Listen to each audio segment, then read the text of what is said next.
Christmas again. I told We're bringing back Merry Christmas. we're all going to be saying Merry Christmas again. That I can tell you. Very soon, we're going to start saying Merry Christmas again. I told We're bringing back Merry Christmas. I am so sick and tired of saying Happy Holidays. So the word holiday actually comes from the Old English holiday, with hale meaning holy, sacred, consecrated, dech meaning day. It was specifically for Christian holidays. It was a word created to specify a Christian holiday that was coming up, and it was used exclusively for Christian holidays until around 1100. It wasn't until the 14th and 15th century that that definition began to expand. But they say the same thing about Xmas, saying, oh, they're taking the Christ out of Christmas. You can't write Xmas.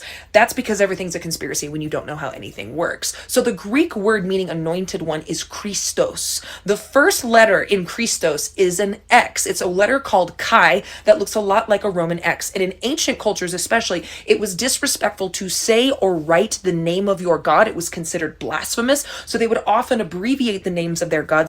So they used the letter chi to designate Christos, the name of Christ, to honor his sacred name.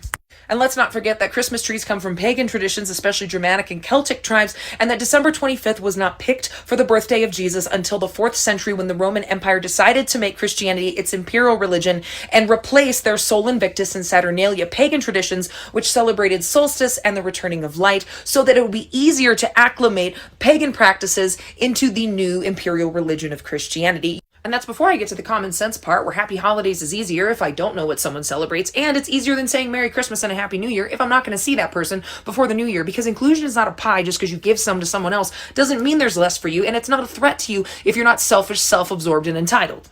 What's really taking the Christ out of Christmas is demonizing brown people while the savior you claim you worship is brown, using armed forces to strip families apart and body snatch them off the street when they haven't done anything wrong, and then using Christianity as a cloak for your racism when white people didn't exist in the Bible at all. Happy holidays. we're all